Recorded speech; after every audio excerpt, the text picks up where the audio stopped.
Good morning, everyone. Welcome to today's live. Super excited to bring you an amazing panel. But before we do that, let's just get some housekeeping out of the way. This is being broadcasted via StreamYard. So unless you give us permission, unless you give StreamYard permission, we won't be able to see your name on any comments you make. Not a problem, but if you want us to see who you are, please give StreamYard permission. Now, could somebody just put a comment just so I know that each platform can hear me okay, see me okay, and all of that good stuff? So, okay, perfect. So, okay, I can see people logging in now.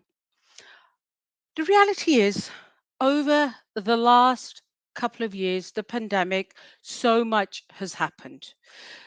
The truth of the matter is, no matter where you got your degree, MBA, doesn't matter what you've got, Harvard, wherever, nobody taught leaders how to lead their teams, their businesses through a global lockdown pandemic.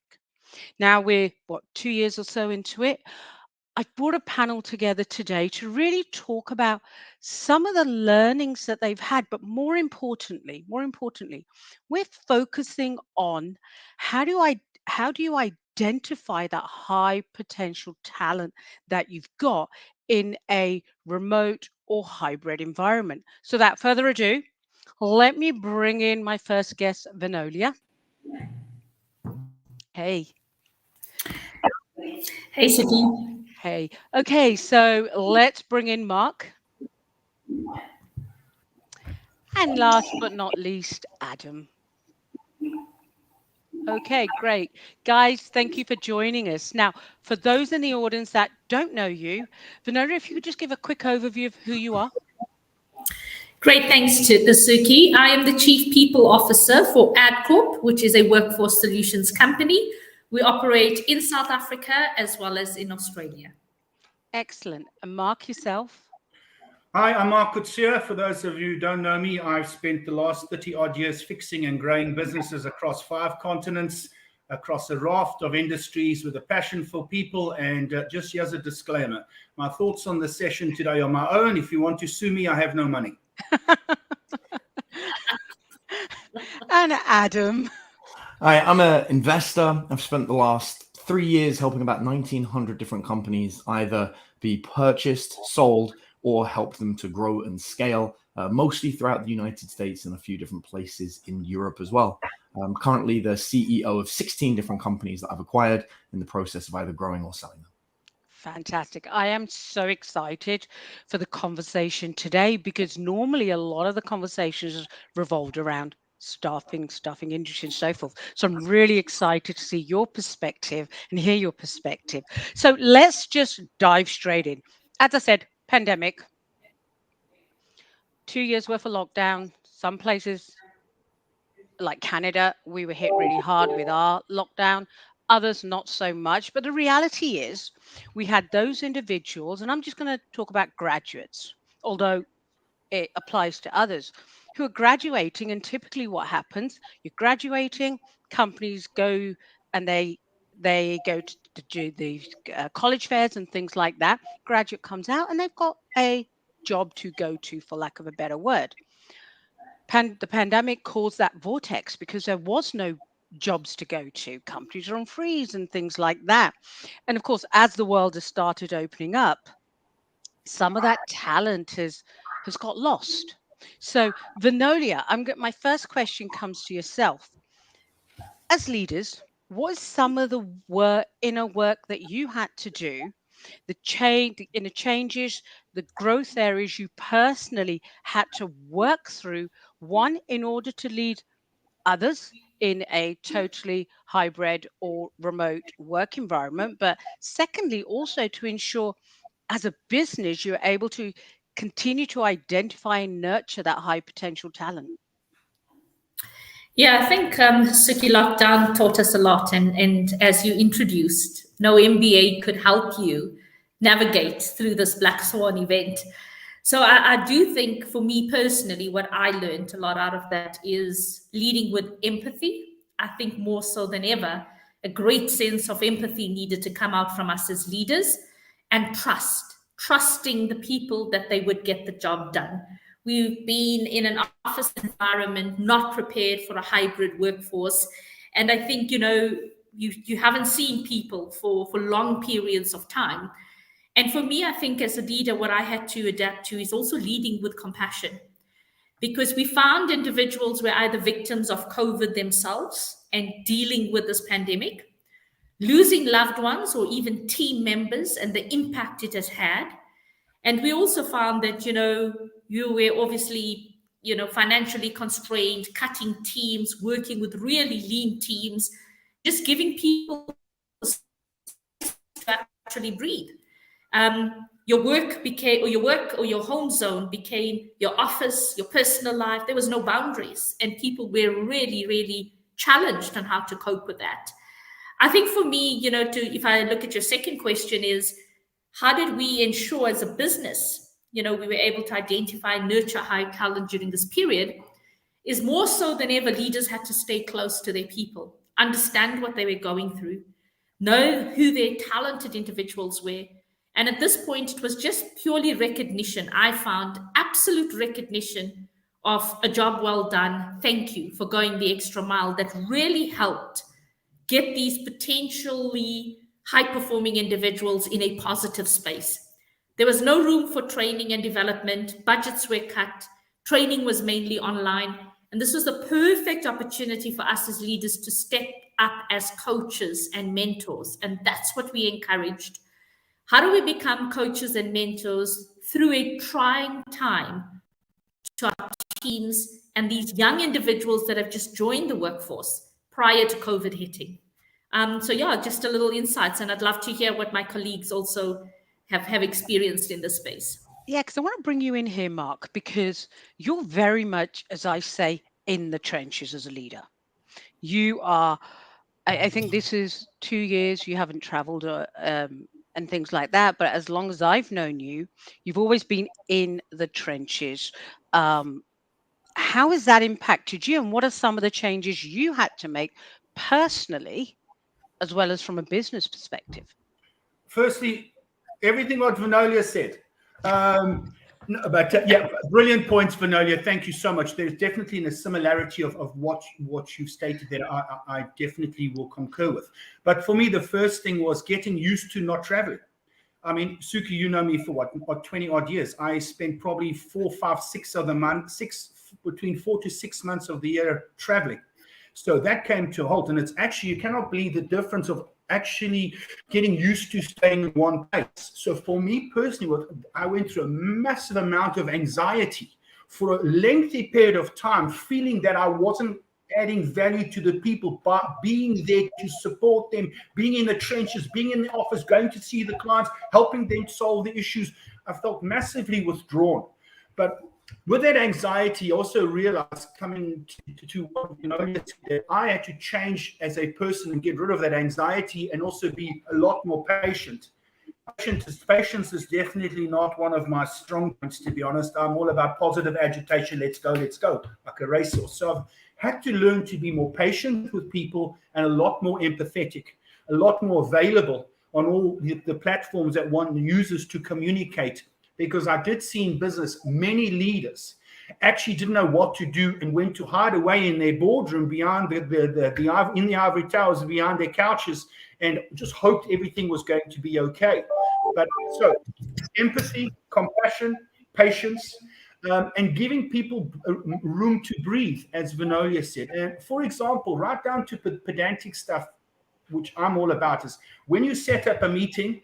If you're coming to a meeting with me and the meeting starts at 3 o'clock, you're in at 5 to 3 with your coffee, whatever the case, and we're ready to rock and roll at 3. Time is money. You don't arrive at 2 minutes past 3 or 5 minutes past 3, and now we want to get ready for the meeting. To me, time is money. But having to do these meetings online, I've had to realize that people have connectivity issues. We all don't, some people living in small apartments that, trying to move the family around to be on the call, worried about the noise in the background. So we've had to change the way we work and be more acceptant and flexible, empathetic, compassionate. Yep, Definitely. And Adam, yours is an interesting one. You have so many different types of businesses. So same question to yourself. How did you adapt? I mean, yeah, it's a unique one, right? Like the first thing is we had a heads up on COVID. 2019 November is when we were first warned there'd be a lockdown coming the following year. So we had about 5 months to prepare. By the time COVID hit, my prime goal was actually our family. So we geared up our ranch to be a food production, which actually turned incredibly helpful towards our employees as we started doing food care packages to people that were struggling in Texas, especially with long lines at the grocery stores. So we had a deal where they could basically come by our land. They didn't have to interact with us because obviously of COVID, and they could take home vegetables, eggs. I mean, we were producing like 50, 60 eggs a day during that time. And what this did is it just showed one of our core values in our company is about empathy. So we focused on making sure that everyone was comfortable. We instantly pivoted online. Again, we had 5 months to prepare, so we had a bit of a longer time period than others did.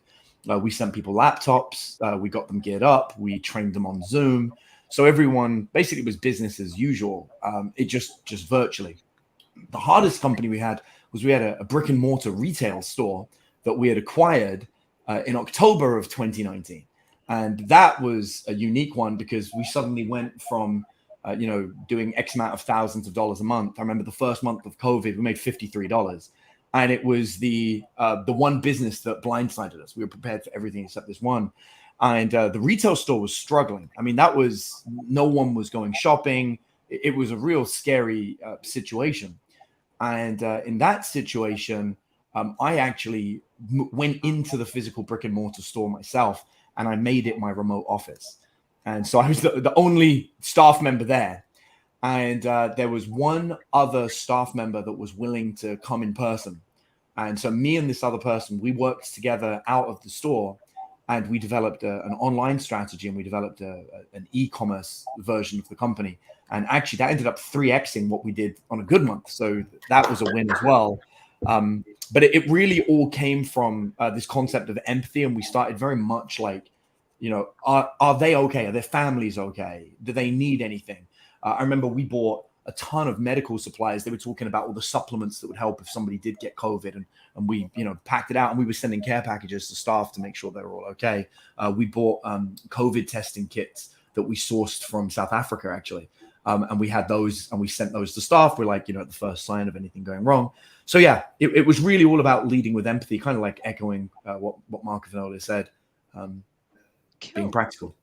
Cool. So, Mark, in hindsight, Yeah, can I just say something coming yeah, back sure. to Vinolia's point?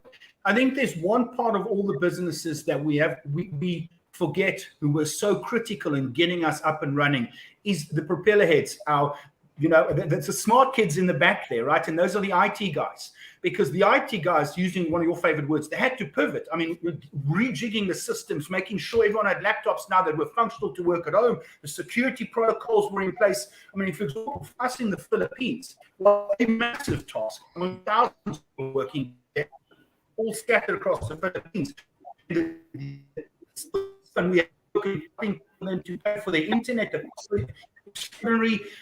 Getting all that IT piece was absolutely critical. So they are the unsung heroes, in my opinion, in businesses, those guys in the back end. And secondly, I'm sad to hear, Vinolia, that there are organizations who cut their training budget. I have a theory in any business I run: if you don't embrace the culture of learning, you don't work with me. And that is imperative in any business.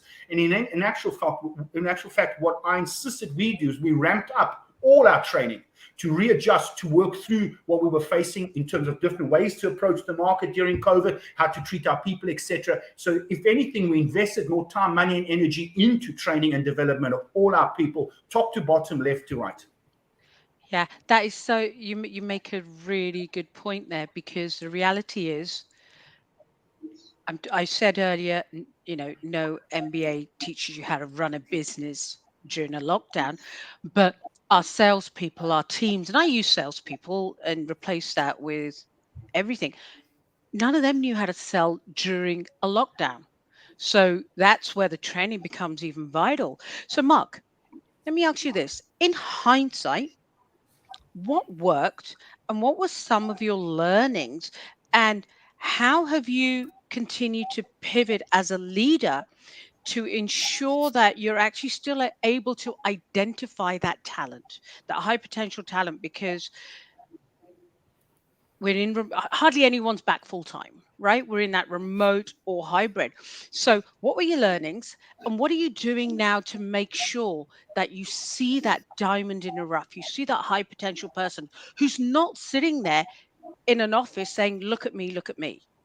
How do you do that? So to take a step backwards, before COVID, we all, I'm making a sweeping statement, we all have certain KPIs individuals in the business needs to reach, divisions need to reach, organizations need to reach. But I realized very quickly to try and hold those people to those specific output KPIs was suicide. So straight away, we worked at adjusting the KPIs to make sure people still had something to work towards. They needed to drive towards, because the end goal was to march through this. As Churchill says, when you're going through hell, keep on walking, right? So we wanted to make sure that people felt the pressure that they need to march on. So we adjusted the KPIs, and coming out of COVID now, we've not gone and taken the KPIs in the business to what they were previous to COVID. We've tweaked them again for the new norm. They're not what they were during COVID. They're now different, but they will never be the same what they were before COVID, because business will never be the same. So those KPIs, once we started to adjust those, there was a massive positive shift in the business. How did we do that? We didn't instruct. I didn't go and dictate. I put a program in place in our bigger businesses in a trial, and it comes from the Lean Six Sigma principle, where they've got what's called VOC, voice of the customer. So I tried with the teams in one specific company of ours, a large one, a VOP, voice of the people. We got them to get together, and using old HR term, Vinolia, focus groups, where everybody would sit with a cross-section of people, managers, admin staff, IT, but all from different branches. So nobody really knew each other well, to come up with what they believe were the key drivers that would encourage them to move forward in the business, to step up, with the ultimate goal to move back to planet profit. Because we all went backwards. And the outcomes from that were absolutely phenomenal, because the buy-in was from the shop floor. All I needed to is meet the leaders, go to them, tweak them, positively agitate them, of course, stretch them where we could. And it absolutely revolutionized the business in that one company in particular. Now, I'm putting on record-breaking numbers now, top and bottom line, that they weren't even doing pre-COVID. To answer your question, how do I identify the talent? I wrote a piece as COVID was kicking in and saying that what's going to happen, people who will excel through COVID and coming out of COVID are those who have a transformational mindset and have a passion to work differently, multi-class, try new stuff. Those people who have been experts in one type of thing, one aspect, one trick ponies, are going to struggle to adjust. And I said, it's not that those folks are not great at what they do, they're not good people, but what happens, the job will outgrow the person. Because the job you were in pre-COVID to the job you've got now, no matter what your title is, totally different.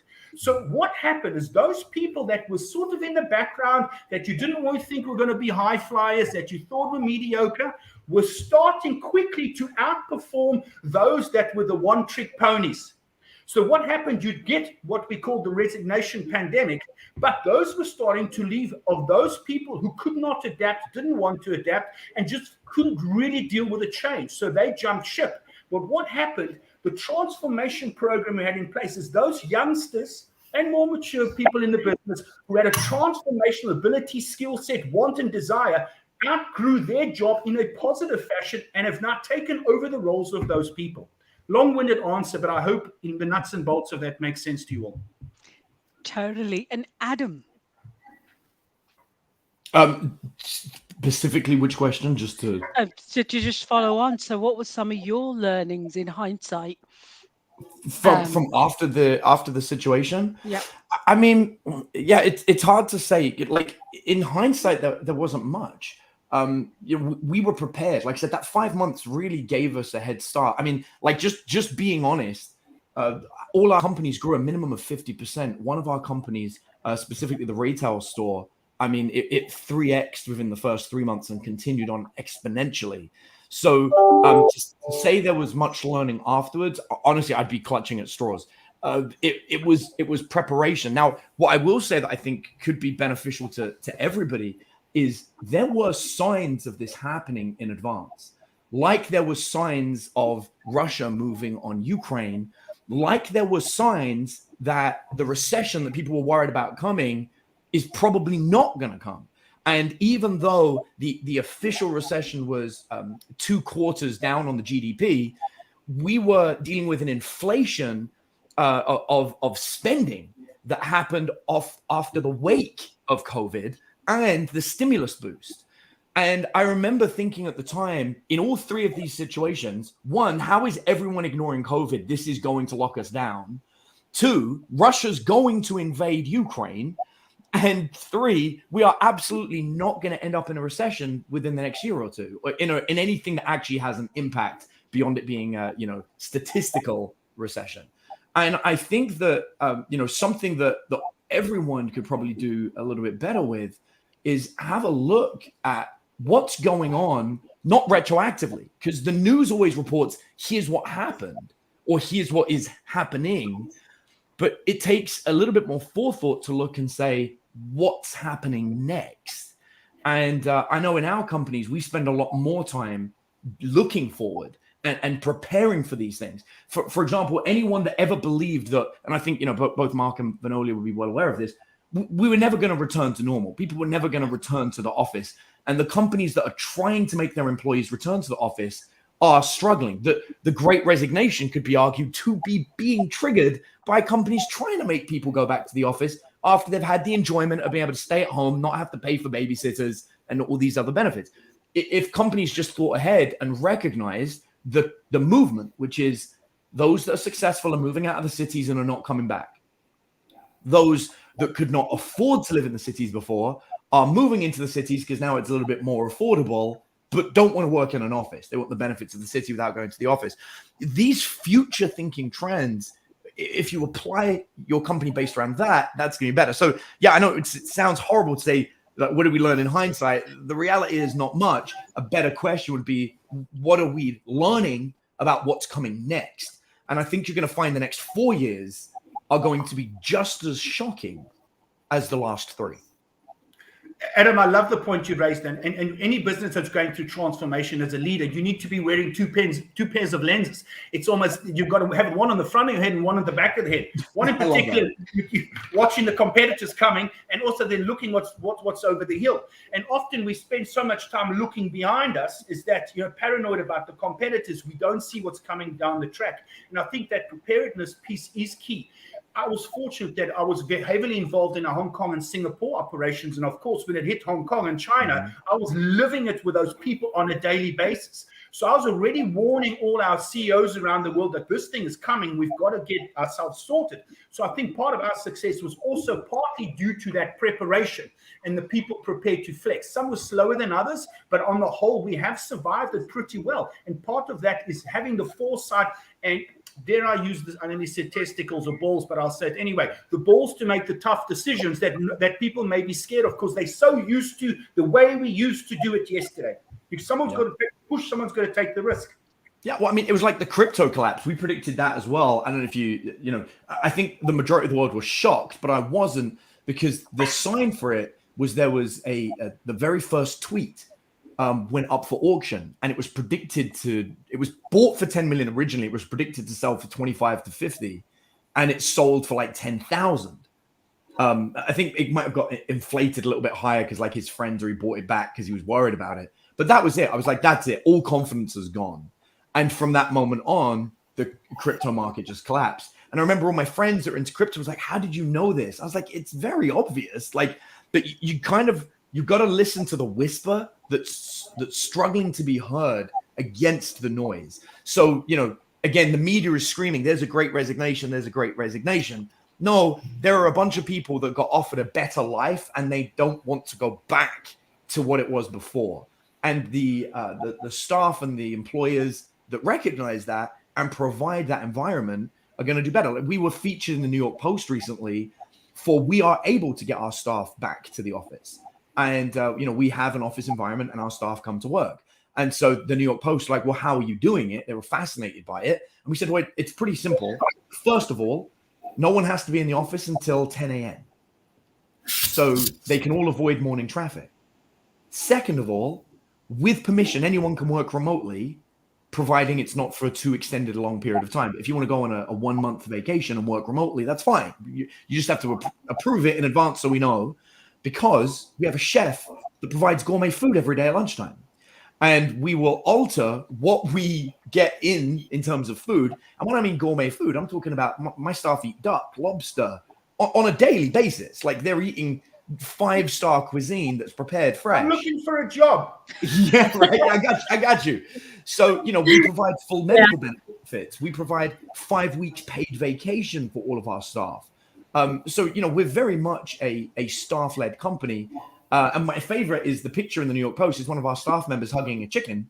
And it's crazy as it sounds, because obviously we built the farm and we encourage the staff to go for walks. We have hiking trails on the property, and there's a swimming pool and a hot tub, and they're encouraged to use the facilities. We've got an inversion table, because we're trying to make it a place that they like to come. They want to be here. And, I'm happy to say that our turnover is never staff-led. It's always based on us analyzing their performance as we upgrade the staff. So, but that's the key. And I wish more companies did that. I love that, because Adam, what you've added there is it's your business, right? So as the owner versus employee, and I mean no disrespect to anybody else, you're leading by example, you're living and breathing. And I think that's where a lot of entrepreneurs go wrong. They get to the stage where they have the ranch, and the ranch is theirs, their families, their friends, as opposed, and then the employees are over there. So I absolutely love that. Sorry, Vinolia, I interrupted you. You were going to say? No, just Suki, to some of the points made. And, I think the learnings for us was people are quick when it comes to a call for action. And I know Mark alluded to the IT teams. We were not as privileged as Adam to have a 5-month lead time on this lockdown. So we literally had a 2-week lead time that we were going into lockdown. And a lot of people were still scrambling. What does this mean? We went from a fully 100% work in the office, and no one's, you had about 65% of the organization not ready to work remotely. And the IT teams had to pull everything off, from laptops to 3G cards, to networks, to all of that. And we got ready very quickly. And then people went home, and I think the infrastructure was there. In hindsight, for me, I also felt that the HR teams or the communities were the glue that pulled everything together post the initial setup. And for me, the biggest learning was, while we were the shoulders where people cried on, we had no shoulders to cry on. People were emotionally distraught by having to make people redundant, having people to be on no work, no pay, having salary sacrifices to keep the business afloat, having colleagues pass away, from the impact of the COVID or the virus, and it really brought on a psychological impact to the HR teams. And I think, as a leader, I took great learnings in, we worried about everyone else, what about ourselves? And so very quickly we created network groups through, channels in South Africa and Australia, and HR teams came together, and the best sharing and learning, took place frequently on a Tuesday evening from 6 to 7:30, and everybody shared ideas. And I just learned people are so resilient. They pulled together during a crisis. It wasn't about whether we were competitors or whether we were in markets. It was, how do we stay alive? And that means in multiple facets, right? In terms of alive in business, alive as people, as alive as HR functions, and similarly, other functional areas pulled together. And I think for me, the biggest learnings is how can we prepare for, repetitive incidences in the future? And we actually can't. But the one thing we realized we can do is build agile skills, build for agility, the ability to pivot. And Mark alluded to those that showed up in this pandemic, that were the forgotten, talent that we had. And they were resilient, and they showed up, and they were able to pivot their skills and become relevant in this time. For leaders, it was quite critical. Our leaders didn't know how to manage a hybrid workforce. If I didn't see you, you were not working. If you were late or there's a kid crying, they had no remorse or empathy. So it was like, what is that kid doing in the meeting? So a mum would rather have the kid sit down and cry and carry on the meeting because she was terrified to attend to a child. And so we developed programs and learning interventions that helped leaders to build on these skills into the future. And I think the last thing, and unfortunately, Shis, Adam, if you have a job, I'm ready to join you. We didn't have the privilege of gourmet lunches and spas, and there are some real life business challenges when it comes to affordability. But the one thing I've learned out of this pandemic is that what mental wellness is going to be, if not is already the thing that's hitting us next. People are struggling. Guys that wanted to work remotely 100%, never had human interaction with other colleagues and conversations, etc. People are leading with anxiety and depression, and we're finding that surfacing in both regions that I operate in currently as a big concern for us in terms of how do we help the workforce prepare for such mental issues. Vinolia, can I just say that mental piece is, you've absolutely nailed it. And when we started to go through this pandemic, the first thing, one of the first messages I said to everybody, and everybody who works with me, no one works for me, everybody works for me. I beg your pardon. Nobody works for me, people work with me. And I said the mantra is very simple: family first. Family first. I don't care if we're about to close the biggest deal. If you're in trouble, there's something wrong with your family, it's family first. And businesses generally don't have that, or didn't have that pre-COVID. But I think a lot of organizations have realized that mental wellness of their people is critical if you want them to grow, develop, and contribute. And if they're going to miss one critical meeting, you know what? It's not the end of the world. If you've got teams that are agile, transformational, they can step in, step up, and help each other.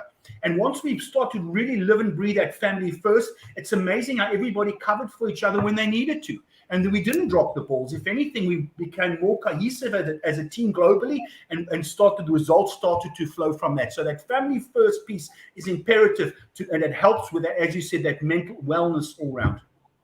Mark, that's very interesting. Sorry, Suki. I really just got to ask you this as a leader.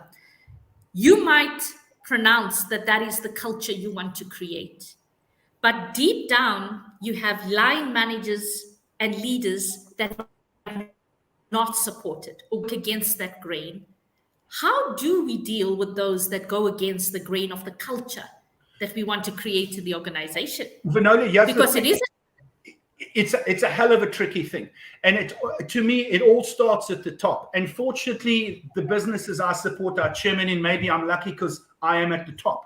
And he gives me the latitude to make those decisions. But I can tell you now, people who work with me know that I can be very confrontational when I need to be. But when I say something, and that's the mantra, and everybody buys in, they buy in. There's no lip service. And if you can't step up and be transformational and put the people first, then you are no longer the right fit for the organization. And just to tie into that, and we talk about the resignation piece, because, I always say the success of a business is you can measure it by how many people stay and go. And what I've put in place, and I've done this for donkey's years, and even more so tracking it through COVID, and coming out of COVID, was HR present me with a quarterly number. Every quarter, they give me the stats of the attrition stats. And they're broken down into pieces. One is regrettable attrition, and one is non-regrettable attrition. And we have clear definitions on who they are. I get that report every single quarter. And I get who's left, why they've left, are they regrettable or non-regrettable? If they are non-regrettable, I want to know why. If they're regrettable, I want to know why. And for example, I set a target that we need churn in the business. Anything over 11% in regrettable attrition, we've got a problem. Anything higher than 7% of non-regrettable attrition, we've got a problem. And then I want to know why. Because you can never going to have nobody leave. You've got to have churn. And once people realize that we're tracking those stats, we do the deep dive. I work closely with HR to identify what training needs. Was it a management problem, leadership problem? And we get to the root cause. And if it is somebody who's stubborn, who's not living on the basic core values of family first, caring and leading from the front, coaching, mentoring, and all those good things, they're no longer the right fit to work in the culture that we're trying to build. And I'm sorry, there's no job for them anymore. Because we've got so many youngsters now who want to step up. They want to lead. They love this. They want it. Give it to me. I want the chance. They don't have to have 10 years management experience. Show me you got the desire, the intent. I'm going to give you a go. It doesn't matter if you're bisexual, bicarbonate, or bisoda, 60 years or 16. If you're up for the challenge, I'm ready to go. Let's go. It's about the attitude. So there was a long-winded 10 pence contribution to your comment. Love it. Thank you. Vinolia, before I move on to, because I want to direct my next question to Adam, but I've got something I want to ask you. You mentioned earlier about HR was the shoulder everybody cried on. And we all know HR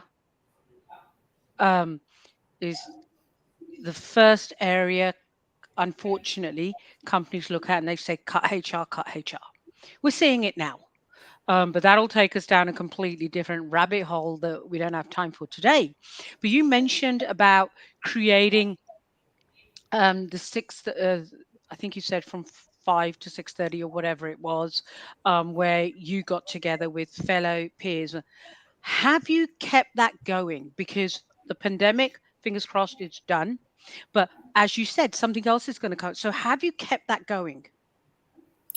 Yes, so Saki, we're really fortunate that there is a network of what we call CHROs here in South Africa. During the pandemic, we met weekly. And I must tell you, those were powerful sessions because daily we were being faced with new challenges. So every Tuesday, we met for an hour and a half to 2. It was optional in terms of attendance, but we learned off each other. And often we would say, I'm faced with this, and somebody already addressed it a day or 2 before. So we were learning very quickly and we were learning from each other. And that's how we prepared. And then now, post the pandemic, as we settle in, we meet once a month as opposed to weekly. But so let me ask you this, sorry to interject, and this might be a bit of a loaded question. Was ever... No, that's not. That's a little unfair. Let me rephrase that. During those sessions, did it ever come up that how are we gonna identify the managers of tomorrow, or has it? Because from where I'm sitting, I don't feel a lot of companies did. And they still don't. They're still focused on the get them in the office, hybrid, and then in that reactive mode. So I'm really interested to see in those environments, are those conversations even happening and now pivoting towards, okay, we know how things landed, how things are lying right now, but how are we going to identify that talent? Because I'm not seeing it from where I'm sitting. Yeah, so, I think the initial meetings were survival meetings. That was just how do we survive and get through this first wave, second wave, and now there's a third wave. Post the pandemic, it's how do we reskill? Because things are not the same. How do we reskill? That is the conversation that how do we reskill? And therefore, I say for myself, creating agile skills. Technically you can learn stuff, but the ability, this pandemic told us or taught us that unless you can become agile and not stuck and rooted in your ways, you won't thrive. And so it's about creating agile skills. The talent comes with it. And, a lot of it we've learned. I think identifying talent is one thing. Retaining them is a challenge for us. We are really struggling to retain. To Mark's point, people found a better work-life balance, and I can now work remotely. So in the recruitment industry, we have found that we're dealing with global competitors. So we moved from, work from home 100% to a hybrid, 2 days in the office, 3 days at home. We've lost some great talent who want 100% remote. And we're trying to balance that to say, fortunately, I had one person out of about 5 that left to international companies where what I term live locally, earn globally, and have that freedom. So they're 100%. One's returned after 2 months to say, not for me. I miss my interactions with people. But what I'm finding is that people might be in denial. They might not know the impact of 100% remote and engaging with colleagues physically on the mental well-being. And that's what we're learning now is that, the hybrid we bring in, we say, when you come in, no Teams meeting, get to engage with your people, have that human interaction, because that is the fuel to survive right now. It's each other, not remotely, where, and if people are struggling with things in their personal life, you cannot pick it up through a camera. You pick it up when you engage with them in their body language, and how they show up and stuff. And so having that human interaction is so important to sustain, I think, just our talent, our workforce, and a healthy wellness from a mental perspective. Thank you. So, Adam, my next question goes to you. As a private investor, during a due diligence phase, you're assessing the true value of the company, future growth, sustainability, etc. We all know the numbers are determined about the people in the business. How do you assess the long-term sustainability and growth of a company from a human capital perspective? So I think it's worth noting that a company where the owner of the company is needed and needs to be present in order for work to happen pretty much has no value.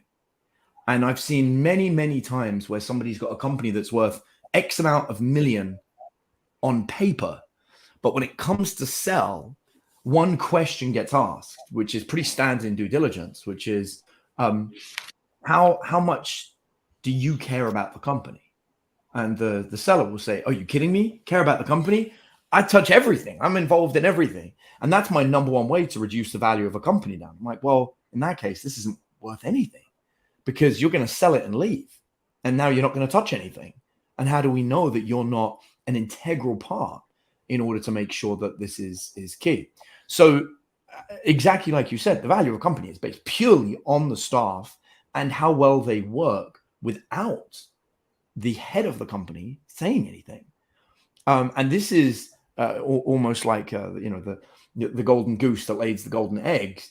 Once you have that scenario, the company keeps growing on its own exponentially, and you've essentially got compound interest going on, provided staff can be recycled, because staff have a lifetime value that is not the entire life of the company. I think, maybe 50 years ago, people would stick in their career and say, this is what I do and I'm staying there forever. And now the average staff member is lasting 3 to 5 years if you're lucky.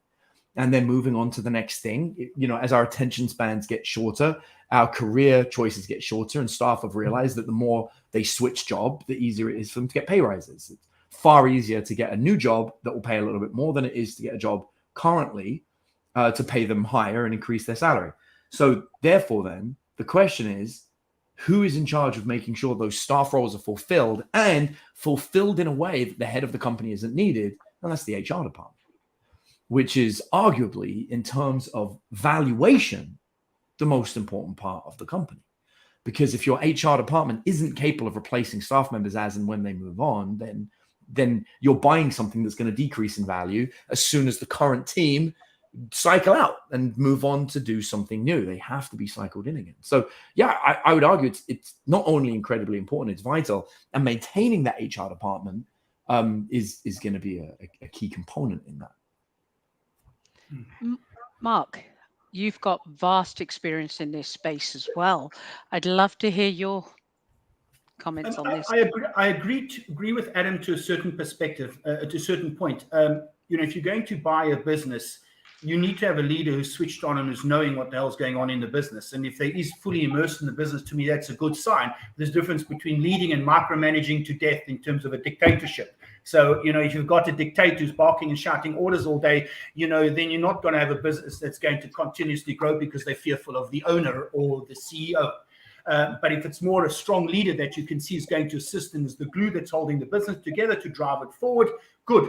However, in my experience, when we've bought large organizations or we've been part of a big merger in previous lives, the private equity firms who come in there and they send all their young business analysts with those sharp shoes and big knotted ties, and the jacket looks so tight, it looks like they're small brothers.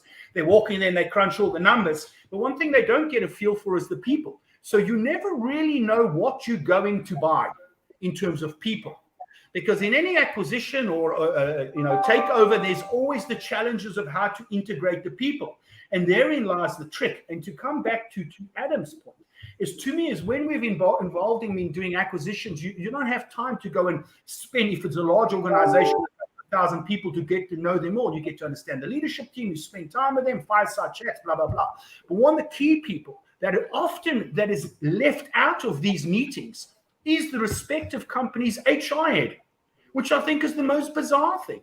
Firstly, Vinolia, no disrespect to your title, but I'm not a fan of chief people officer. I don't like HR director. I much prefer the OD piece that's attached to it, because to me, a great HR person must have a head at the table, must be strategic, and their role is about, to me, working as my right-hand person from an OD perspective. And OD to me is two parts.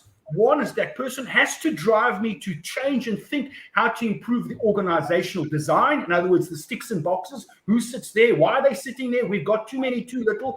And then the development piece has to be agitating me to invest and drive the training piece, because that's how you get sustainable performance improvement. It's having that critical piece, the HR team, using HR now, the OD team, that is the right hand to the CEO or the owner of the business, which ties in with Adam's point, because they've got a much, much more intuitive feel of what you buy in terms of people, how to put them together to work as teams. And they're so often forgotten. It's the most bizarre thing. So I'd work with you any day, Vinolia, by the way. Mark, you better take that back. To your comment, it's not about title. I've always found it's about the ability of someone to influence thinking and a different way of thinking. To exactly what you said, Mark, you want somebody to challenge the status quo, point out what's around the corner, and your ability to actually have foresight to say, these are the things we need to focus on. And I have not come anywhere close to Adam and Mark in terms of mergers and acquisitions, but in the few that I've been involved in, a couple of things that are important for me is, what's the role of values and purpose in your organization, and how aligned are they? Because that will tell me about the type of people you hire. Secondly, how much are you spending on training? Show me the last 2 to 3 years. Then I know you are invested in your people. And where are you spending this training? Are you backward looking or are you forward looking? These are the skills I need to enable my strategy to go forward. The next thing I look at, and sometimes they don't exist, is, do you do employee engagement or dipsticks to give me a sense of your engagement? Because if your staff is not engaged, then you have a management problem or a cultural problem. That's not sustainable. To your point, some degree, maybe attrition, what does it look like?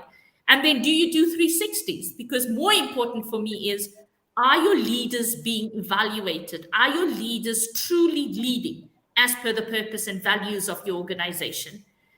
Just some measures in terms of sustainability in a business that's up for sale or acquisition. And Vinolia, those are beautiful points. But people who know me, I'm not a fan of climate surveys in a business, and we'll send out this temperature check, because you know what? In this day and age, people tell you what you want to hear, and it's very few companies they know will actually follow through on what people say. So again, I use the example of, we put the VOP program in place, that voice of the people, which allows them an opportunity truly to engage with themselves and come to the party and recognize good leaders that are not stepping up. And it's almost 360 in a different way, because dare I say, the traditional way of doing those 360s and climate surveys, yes, it will give you a flavor, but I just feel that is just a little bit too old school for me. But in saying that, unless you have a leader at the top who's open to listen to stuff, who's keen to change the system, work closely with the OD experts, you know what? The poor HR person's left with no other devices but to use those old tools from the dark ages to at least try something. So what, again, coming back to HR, and I know this discussion is not all about HR, but people underestimate the importance of great HR people. They're not just to do their salaries and benefits and recruitment and selection. It's so much more that they need to add, and they should be the honest temperature check to any leader of a business, and be confident that they can speak up with impunity and poke the balloon with a blunt stick and say, boss, you know, you've dropped the ball on that one. You know what? Are we going nowhere? And the leader at the top must be able to say, you know what? I'll listen to what you've got to say. Let's unpack it and have those conversations. If not, you've got a waste of an HR team there. Adam, I'm interested to know, when you're in that due diligence phase, how often is HR sitting around that table or part of those conversations? Not from you as a buyer asking to speak to HR, but more so the company even thinking HR is an important person to have around that table. I'm just curious. Look, I'll be completely honest with you. Sellers most of the time have no idea what they're doing and try to give you zero information at all. You know, they don't want you to talk to any staff members if they can help it. In fact, in most situations, the seller doesn't even want to talk to you themselves, and they bring a broker in to do it. So, you know, the sellers aren't. But I think, more to your point, in the packet that they give you when they're giving the valuation of the company, the HR department is nowhere to be seen. It is all focused on the revenue, and it's focused on the amount of staff members. You know, but which is fascinating because, as I mentioned, the staff and the SOPs for the staff, especially about replacing the staff, is the key factor. Because if I buy a company that's got 100 employees and then in 2 years' time they all cycle out, I have no company. So very, very key component there. Yeah, it's crazy, right? Okay, so Vinolia, I got a question for yourself. As the Chief People Officer, you're responsible for South Africa and Australia. And of course, you've got all the different business lines and units.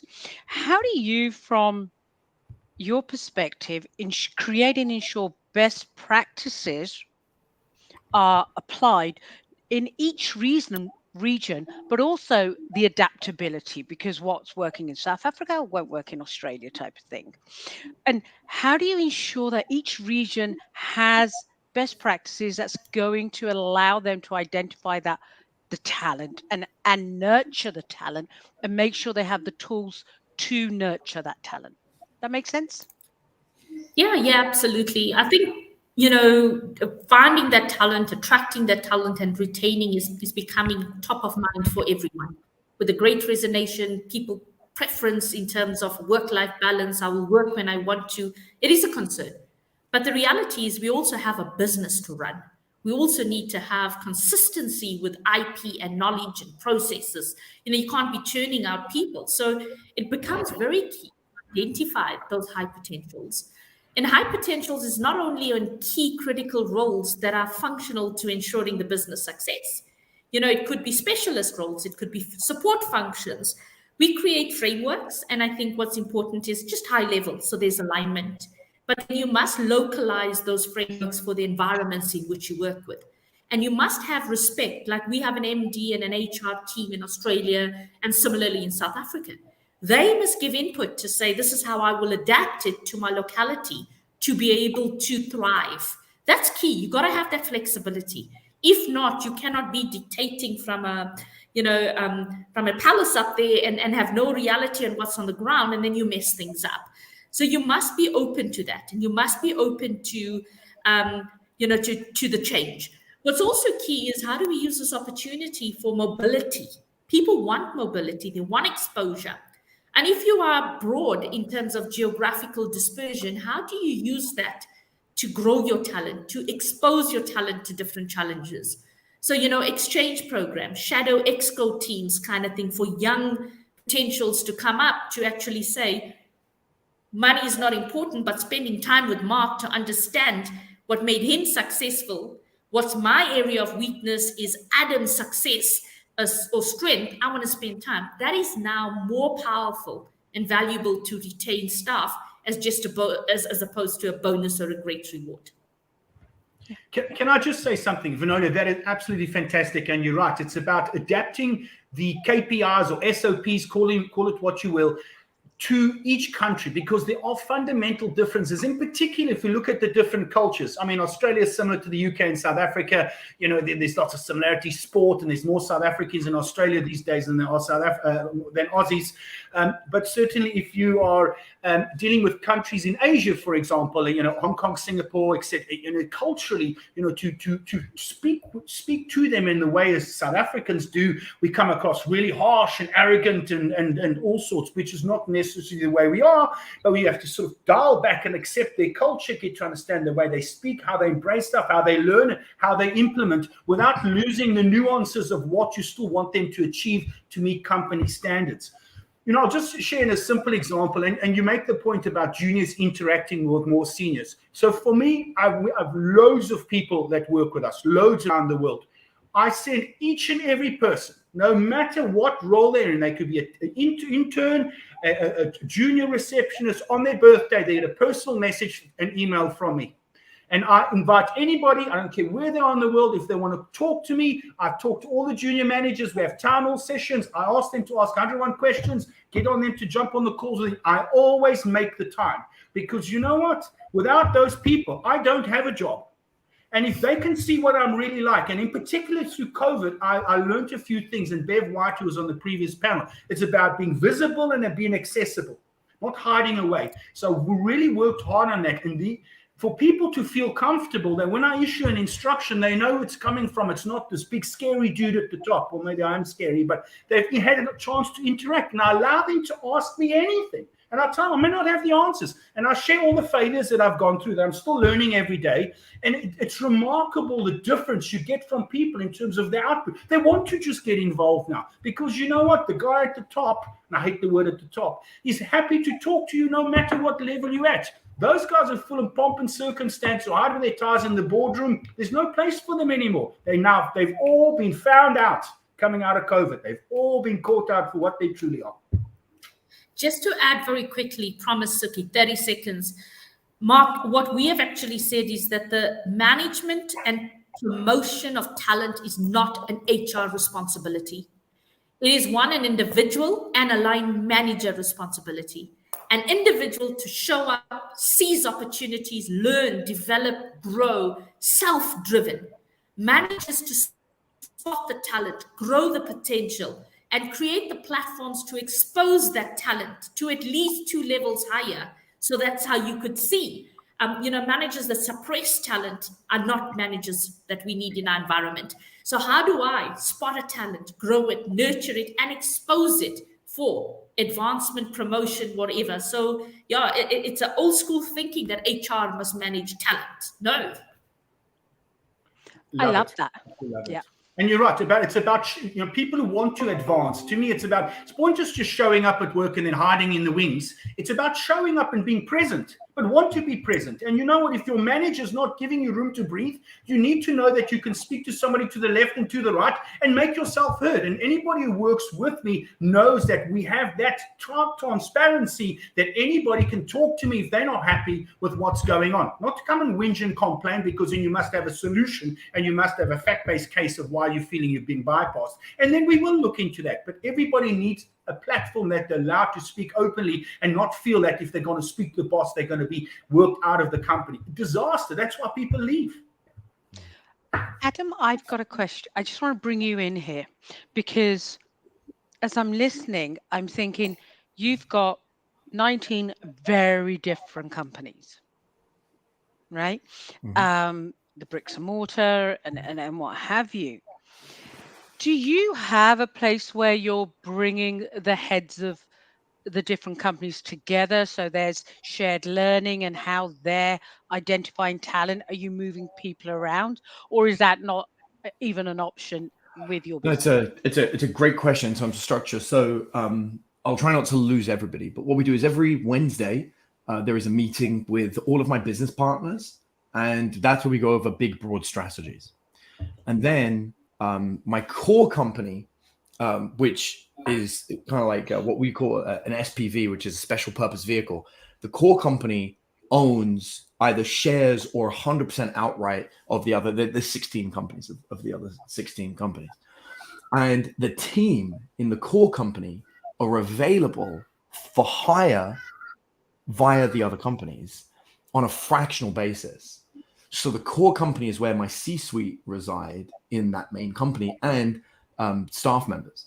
So let's just say, for example, my fitness brand, if they need a fractional CFO to help them with something, they can rent my CFO for an amount of time or hours or for a project or what have you.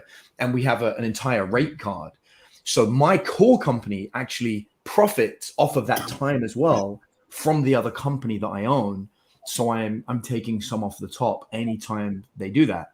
This incentivizes my partners to develop their own staff, to find their own teams. But if they can't, they can always lean on us at a slightly higher fee than we pay, but still less than it would be for them to go and source it. And they know that what they're dealing with is strong. In addition, we do a quarterly meeting with all of the companies, all the heads of all the companies, the business partners and everyone, and all of my team, so that my team know what's going on in all 16 of the companies. And then 4 times a year, we have week-long events that my partners can come to. They have to pay for those because there is actual cost involved, but they get a massive discount. And we will go on a cruise ship together for a week, and then we will continue masterminding, working, growing together. Sometimes we do them locally, but we do 2 cruises a year. So the last one we did was Alaska. The next one we're going to the Caribbean, and then we did one in Colombia as well. I just want to. I'm joining the team, Adam. Not only for the food, now for the food. I'm feeling the wrong job. I just want to add for those viewers, when, just for clarification purposes, when Adam's referring fractional, it's contracting, it's interim, it's project based, right? I just want to clarify the terminology there. Yeah, when I'm in Texas next, Adam, I'm going to do a stopover in Austin now. Yeah, of course. I mean, we'd love to see you anytime. It's pretty fascinating. I think, to give everybody something that's listening to this, because I often have people say, how do you do so much? I have 16 companies. How do you do all this? The reality is it's all systems and it's staff. Like while I'm here, just to put this in perspective, at 10 o'clock today is normally when I'd meet with all the partners and all the heads. And already an alert went out from my vice president saying, we haven't heard from Adam. We have to assume Adam won't make it to the meeting. They reached out to one of the other partners that I'm a partner with who has experience in the specific topic we were going to tackle today. They already asked them if they would come on, stand in for me.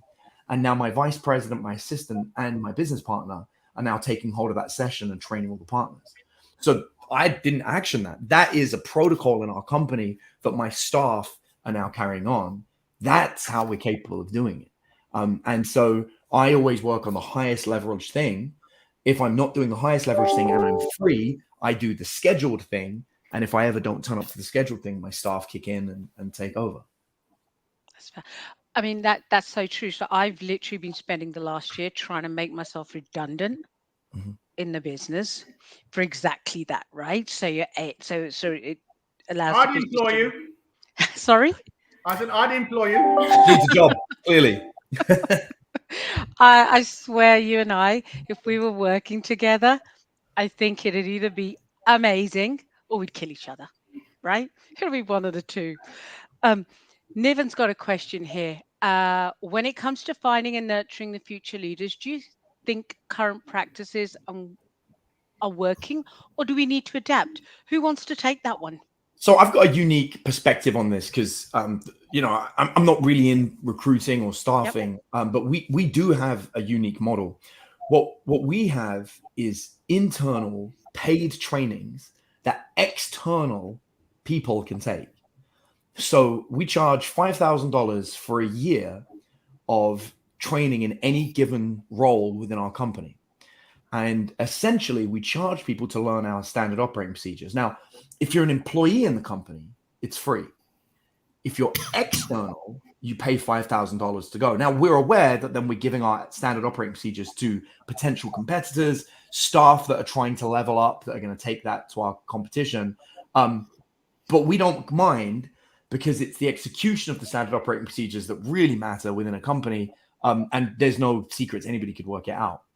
What I like about what we do is, and we're seeing this right now, we have a pool of staff members who are doing this training. Some of them are employees from other companies. Some of them are freelancers. Some of them are college students, but they've paid. So I think we made like $270,000 last year on this one particular training, which is how to manage emails for marketing purposes, not internal emails.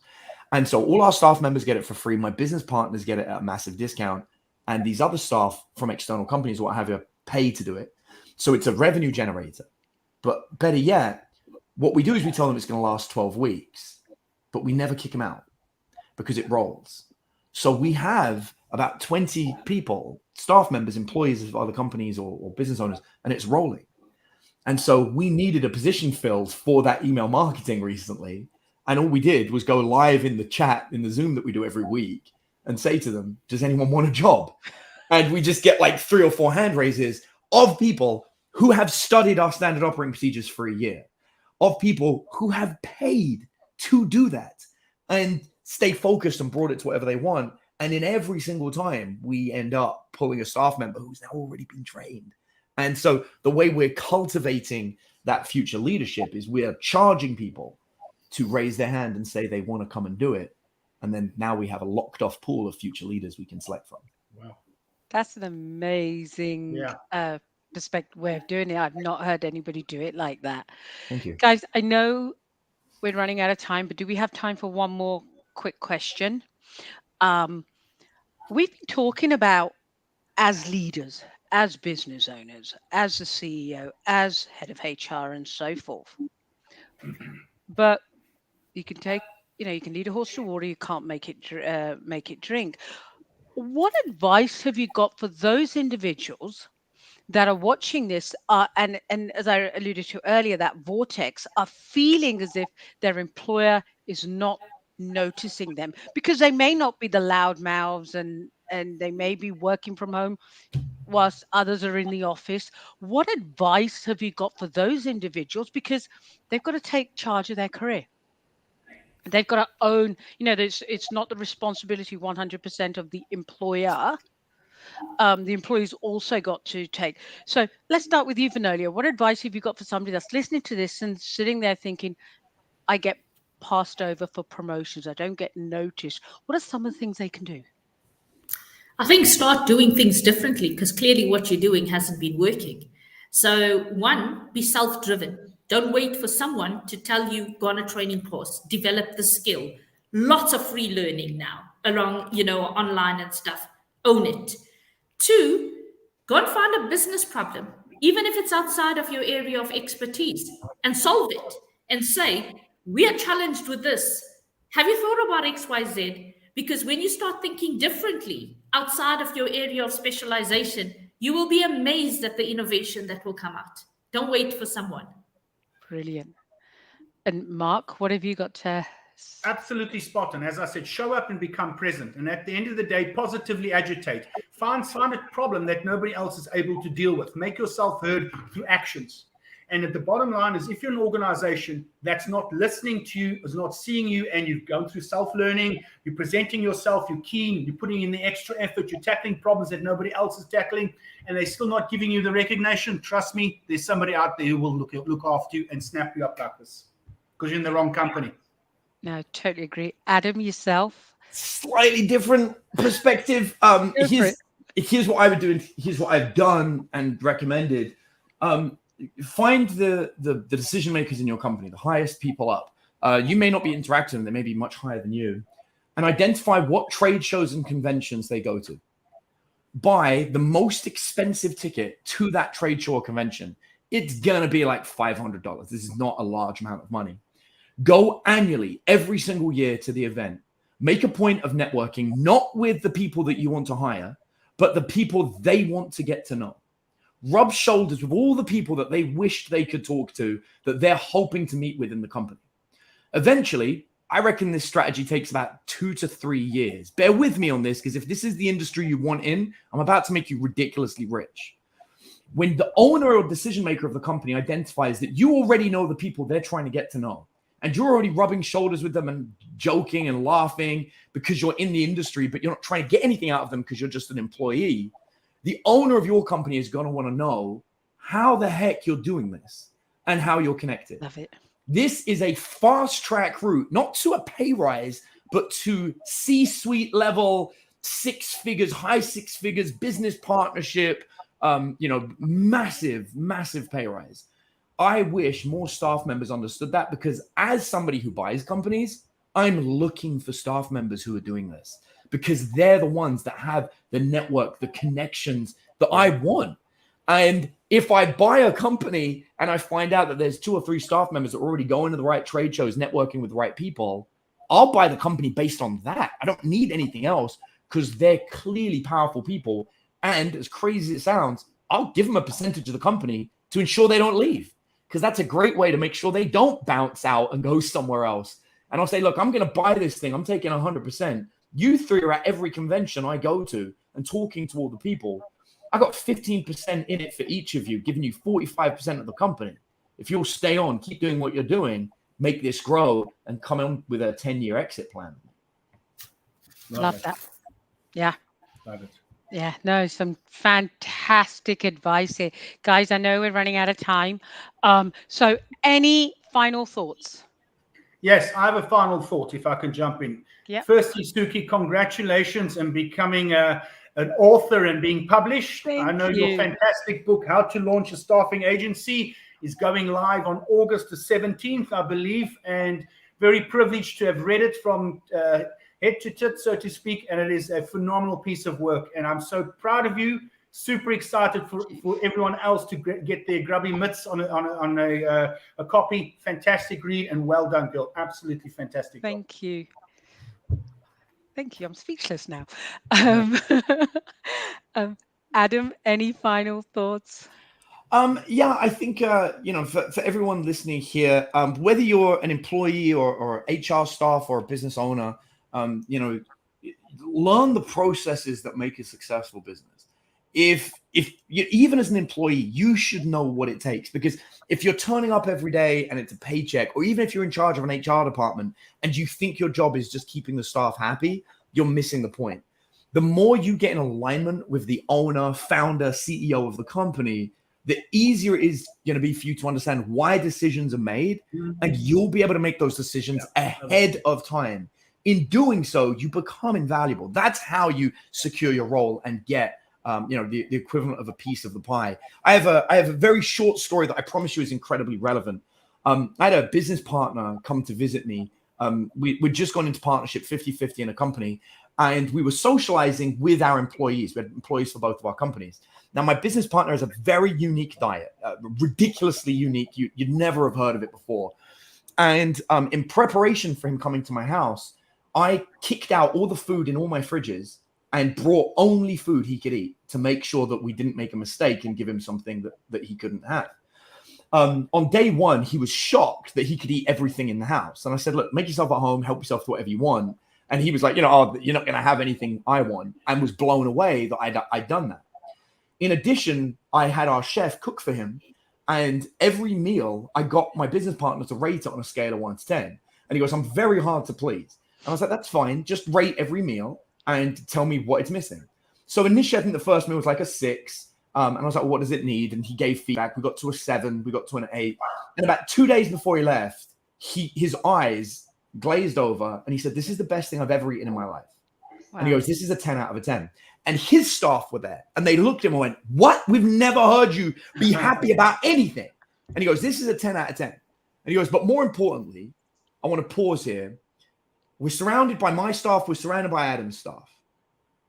Adam's my business partner. And I know a lot of you staff members have said to me, what does it take to have a seat at the table? I want to be in partnership with you. How do I become partnership? And he goes, and the answer to you is, do you know how to make a sandwich? Because Adam made me a sandwich. It wasn't his chef. He made it. He listened and paid attention to everything I wanted. I could relax because I knew that my food was taken care of, and I didn't miss a single thing. And it was like, that's a business partner. And that's the difference between Adam and all of you guys. Because when I go out with you, you always complain about my weird diet.